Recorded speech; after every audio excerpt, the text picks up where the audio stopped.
প্রিয় দর্শক, স্বাগত জানাই আপনাদেরকে আমি আমার হোয়াইট পেপার ইউটিউব চ্যানেলে আমার কথা শুনবার জন্যে। আমি জানেন আপনারা নিয়মিত কথা বলে থাকি জিওপলিটিক্স এবং বাংলাদেশের যে রাজনৈতিক নানাবিধ বিষয় নিয়ে, সামাজিক বিষয় নিয়ে অবশ্যই। আজকে আপনাদেরকে কথা বলতে চাই একটি আজগুবি ব্যাপার। আজগুবি মানে আমি সাধারণত কোনো ব্যক্তি নিয়ে টানাটানি করি না, কিন্তু আজকে মনে হলো যে এটি ব্যক্তি টানাটানি না, এটি হচ্ছে বাংলাদেশে এই যে পরিস্থিতি চলমান, মব, এইখানে তাদের যে উদ্যোক্তা কিছু উচ্ছৃঙ্খল মানুষকে রাস্তায় নামিয়ে অন্যদেরকে হেনস্থা করা, রাস্তায় উচ্ছৃঙ্খল মানুষদেরকে মোবিলাইজ করা অন্যের বিরুদ্ধে, যেখানে আমার রাজনৈতিক মতবিরোধ আছে কিংবা আমি ওই রাজনীতিকে সমর্থন করছি না, তাদের বিরুদ্ধে সেই সব যারা মবের নেতা, তাদের এখনকার পরিস্থিতি কি সেই বিষয়টা খুবই বিবেচ্য। কেননা পৃথিবীতে কখনো এমন ঘটেনি যে একটি নেতিবাচক প্রক্রিয়া, সেই নেতিবাচক প্রক্রিয়াকে ইতিবাচকভাবে কেউ দেখেছে, অথবা কোনো ধ্বংসাত্মক কার্যকলাপ কখনোই এমন জায়গা নিতে পারে না, নেয় নাই রাজনৈতিকভাবে, সামাজিকভাবে, যে সমাজে সেইটি আবার ইতিবাচক হয়ে গেছে, কিংবা আপনার যে কার্যকলাপ নেতিবাচক সেটাকে আপনি বলছেন ইতিবাচক, আপনি বলছেন ভালো, আবার অন্যরা যখন একই ফর্মুলায় আপনার বিরুদ্ধে সেইটে প্রয়োগ করবে তখন আপনি বলবেন খারাপ। তাহলে আসুন, এই যে তাত্ত্বিক কথাটা বললাম, এই ফ্রেমে কে আছে? ফুয়াদ নামে এক লোক, তিনি এবি পার্টি করেন, নিজেকে পরিচয় দেন ব্যারিস্টার। এই নিয়ে সামাজিক মাধ্যমে অনেক কথা আছে যে উনি ব্যারিস্টার নন, যেখানে পড়াশোনা করেছেন আদৌ সেখানে তিনি সার্টিফিকেট পাননি, তবে তার গলায় জোর আছে, বলতেই হবে। বাগ্মী এই তরুণ, ঢাকা বিশ্ববিদ্যালয়ে পড়েছে শুনেছি, আমি তো জানি না, আমিও নিজেও ঢাকা বিশ্ববিদ্যালয়ের ছাত্র ছিলাম। তার পিতার বয়সী না হলেও আমি মনে হয় কাছাকাছি বয়সী। তো এই তরুণ যদি ইতিবাচক ভাবনায় চলতেন পথ, আমার মনে হয় বাংলাদেশের অনেক উপকার হতো।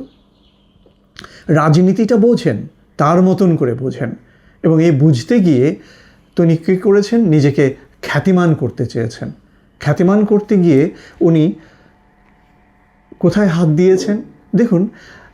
শেখ হাসিনা এবং তার নেতৃত্বের আওয়ামী লীগের 16 বছরের কার্যক্রম নিয়ে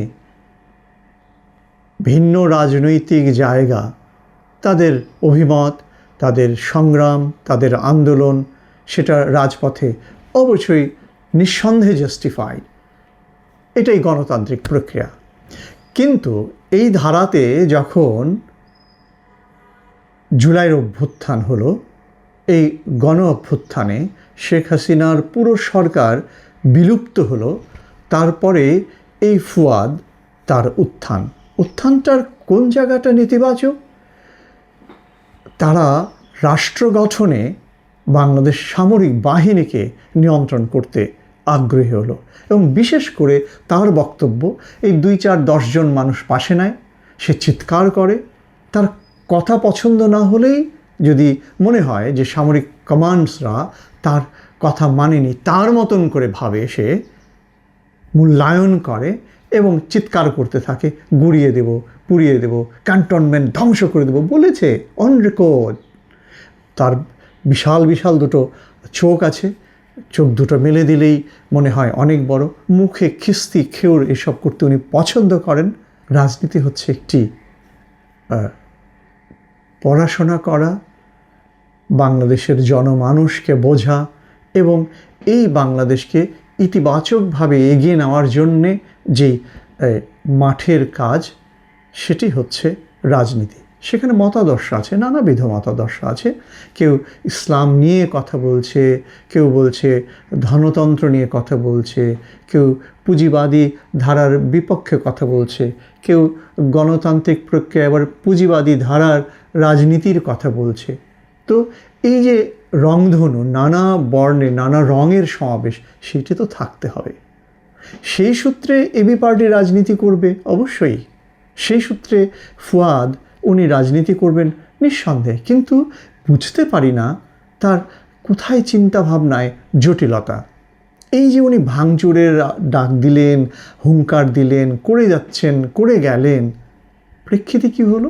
সাম্প্রতিক এই যে দুদিন আগে বরিশালে গিয়েছিলেন, তার রাজনৈতিক কর্মকাণ্ডে কি বলেছেন না বলেছেন, স্থানীয়ভাবে বরিশালের মানুষজন যারা ওখানে উপস্থিত হয়েছে তাকে হেনস্থা করেছে নানাভাবে। আর বলতে চাই না, খুব বাজেভাবে এটা শোনা যাচ্ছে, সোশ্যাল মিডিয়ায় বলছে সবাই। এবং এর প্রেক্ষিতে উনি আবার দুঃখ প্রকাশ করে বলেছেন, আহারে আমি বিএনপির জন্য এত কিছু করলাম, এই বিএনপিকে আওয়ামী লীগের হাত থেকে, আওয়ামী লীগের নির্যাতন থেকে বাঁচাতে আমি বিএনপির পাশে কথা বলেছি, সুরক্ষা দিয়ে আলাপ করেছি, সেই বিএনপির লোকেরা আমাকে হেনস্থা করল, এটা গ্রহণীয় না। এখন আসুন, আমার দিক থেকে আমি কখনো এই মারপিট সংঘাতের সমর্থক নই, গায়ে হাত তোলার আমি সমর্থক নই, কারো গায়ে থুতু দেওয়ার সমর্থক আমি নই। আমার ছাত্র জীবন যারা জানে, আমার পুরনো বন্ধুরা, তারা জানে আমি কিভাবে মার্কসিস্ট ধারার রাজনীতির সঙ্গে যুক্ত ছিলাম এবং সুবিধাবাদী রাজনৈতিক কোনো দলের কখনো আমি সদস্য জীবনেও ছিলাম না, আজও নই এবং হতেও চাই না। আমি লুটেরাদেরকে প্রত্যাখ্যান করেছি সারা জীবন, সেজন্য আমি আমার শুদ্ধ জীবন যাপন করেছি। এখন অনেকে ভাবতে পারেন যে এই লোকটি এই যে কথা বলছে জোরের গলায় কেন? আমি বলছি কেননা আমি যেমন আন্তর্জাতিক সম্পর্ক নিয়ে পড়াশোনা করেছি ঢাকা বিশ্ববিদ্যালয়ে, আমার সময়ে আমি মেধাবী মানুষদের একজন ছিলাম।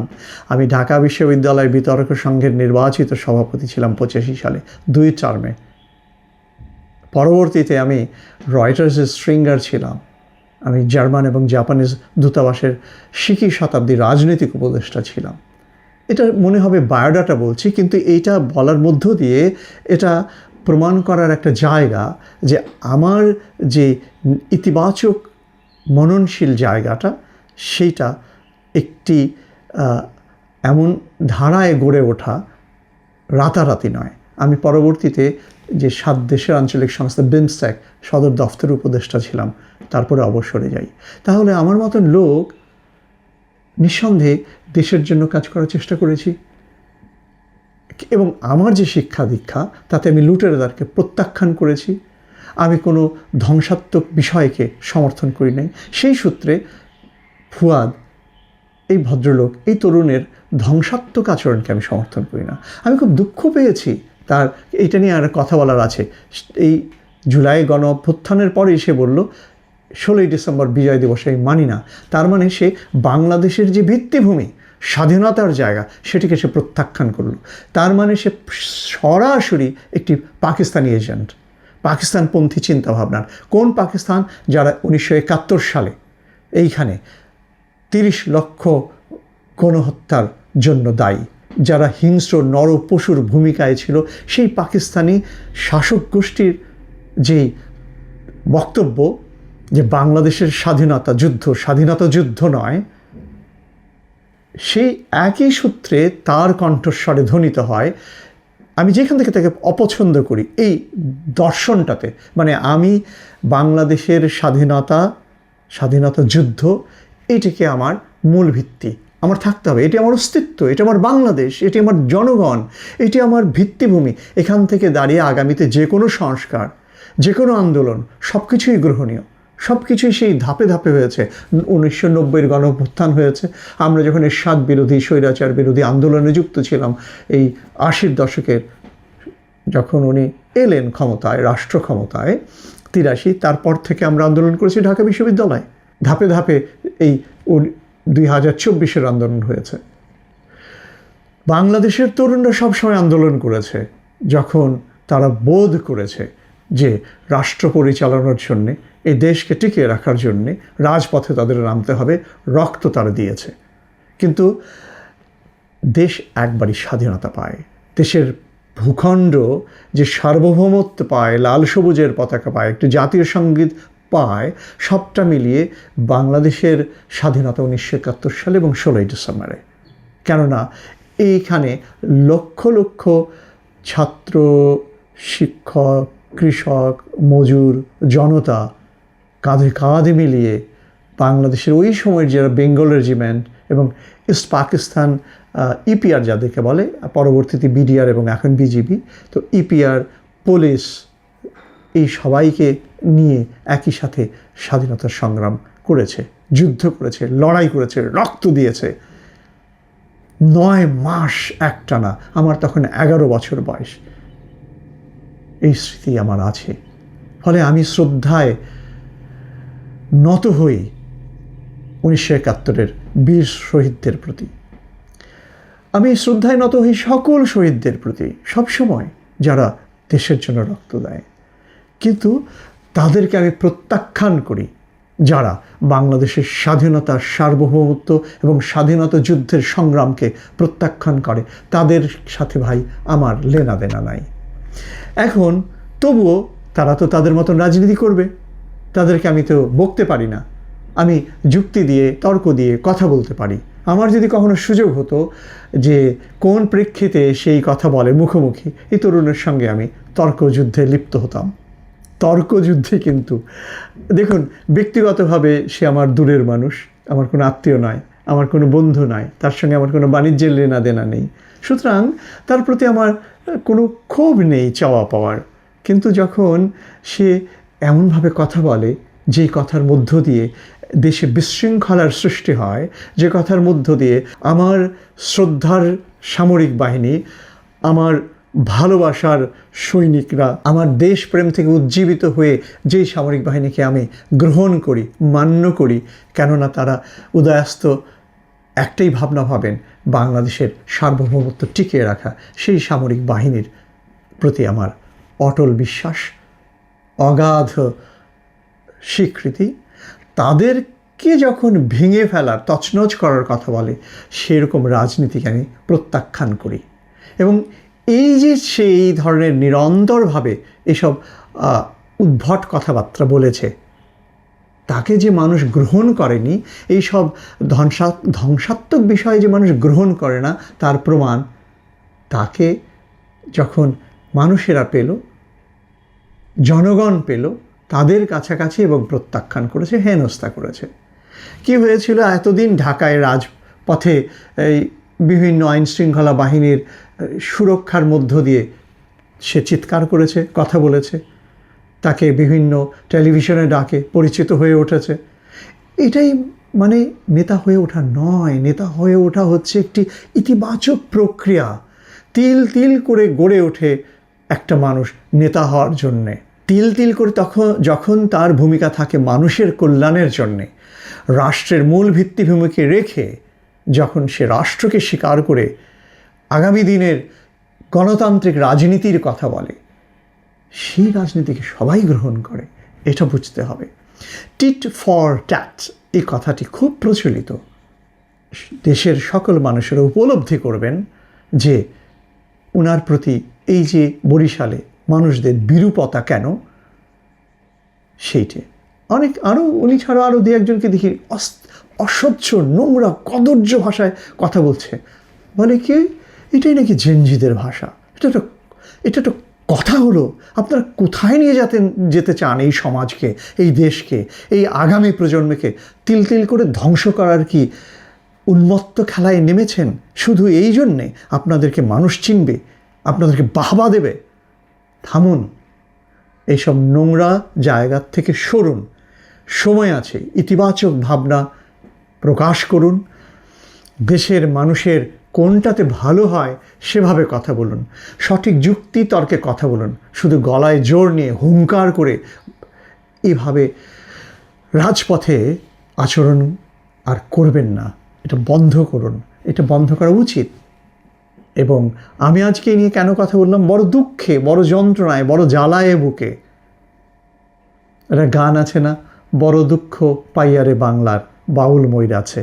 তো আমার অবস্থা কিংবা আমার মতন অনেক মানুষ আছেন যারা মুখ খুলেন না, কথা বলেন না। আমি শেষে সিদ্ধান্ত নিয়েছি কথা বলা উচিত। তো আমার দুঃখের জ্বালা এজন্যই যে আমার সমাজকে আমার টিকিয়ে রাখার আহ্বান তরুণদের প্রতি জানাতে আমাদের মতন মানুষকেই হবে, আমার মতন মানুষকেই হবে। এই সব ইতিবাচক চিন্তা ভাবনা করার মানুষদের এখন জূতবদ্ধতা হওয়া দরকার, সুসংগঠিত হওয়া দরকার। নেশন বিল্ডিং বলে একটা কথা আছে, আপনারা তো ইচ্ছা করলে এই জাতিকে ভেঙে ফেলতে পারেন না আপনাদের স্বার্থে। প্রিয় দর্শক, আমার কথাটা বিবেচনা করবেন। আমি ব্যক্তিগতভাবে কোনো আক্রমণ করছি না। আমি বলছি এই ব্যক্তি মানুষ যখন রাষ্ট্র কাঠামো ভেঙে ফেলার জন্য নেতিবাচক প্রক্রিয়ায় মাঠে নামেন, অবশেষে সাধারণ মানুষ, জনগণ সেটাকে আর গ্রহণ করে না। তারা যখন উপলব্ধি করে যে এই বিষয়টি ভালো না, তখন সেই সকল নেতিবাচক মানুষকে, ধ্বংসের আহ্বান জানানো মানুষকে প্রত্যাখ্যান করে। এইটা বুঝতে হবে। আগামী এই কথাগুলি জনাব ফুয়াদ তার জন্যে না, কিন্তু উনি তো শুনবেন না। এই কথাগুলি তার উদাহরণ টেনে আগামী প্রজন্ম যারা মাঠে এখনও নিজেকে গড়তে চায়, যারা নিজেদেরকে মনে করছে যে আমরা এই বাংলাদেশের ইতিবাচক রাজনৈতিক উপাদান হিসেবে, রাজনৈতিক সহায়ক শক্তি হিসেবে কাজ করো, তাদের জন্য। তরুণরা, তোমাদের কাছেই বাংলাদেশ, তোমাদের কাছেই এই দেশের সবুজ শ্যামল মাটি, তোমাদের হাতের ওপর পরম ভালোবাসায় তোমরা তোমাদের দেশের মানুষকে ভালোবাসো, এই মাটিকে ভালোবাসো, এ মাটির ইতিহাস, ঐতিহ্য, ইতিহাসকে ভালোবাসো, রক্ষা করো। এবং আগামী দিনে কীভাবে আগামী দিনে এই দেশ নানাবিধ সংস্কার, অনেক সংস্কার দরকার আছে ভাই। আবর্জনায় ভর্তি, সিস্টেম পচে গেছে, সেখান থেকে উত্তরণ কীভাবে দরকার, সেখানে হাত দিন, কথা বলুন সে জায়গায় ইতিবাচকভাবে। এবং এমন আচরণ করা যাবে না যাতে এই কাঠামো ভেঙে তছনছ করো, সেই কাঠামো ভেঙে তছনছ করো, তাহলে এই দেশ এগোবে না। সারা বিশ্ব জুড়ে যে নেতিবাচক একটা ভাবমূর্তি তৈরি হবে, সেটি সহজে ভাঙা যাবে না। এবং এতে যে কী পরিমাণ ক্ষতি হবে, এই দেশে মানুষেরা যে এই বিদেশের মানুষেরা বিনিয়োগ করতে আসবে না, সুস্থ ধারার বাণিজ্য করতে আসবে না, আমাদের সন্তানেরা বিদেশে উচ্চশিক্ষায় যেতে গেলে ভিসা পাওয়ায় প্রতিবন্ধকতার মুখে পড়বে। আমরা জাতি গঠনে তাহলে কোন পরিস্থিতির মুখোমুখি হতে যাচ্ছি, এটা ভাবতে হবে। সেই দিকে ধাবিত হওয়া যাবে না।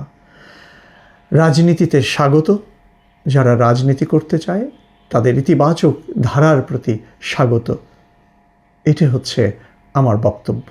যারা নেতিবাচক আচরণ করবে, একদিন তাদেরকে জনগণ বুঝে ফেলবে এবং প্রত্যাখ্যান করবে। এটি হচ্ছে প্রকৃতির খেলা, এটি রাজনীতির প্রক্রিয়া, এটি হচ্ছে জনমানুষ। আপনারা সকলেই ভালো থাকবেন।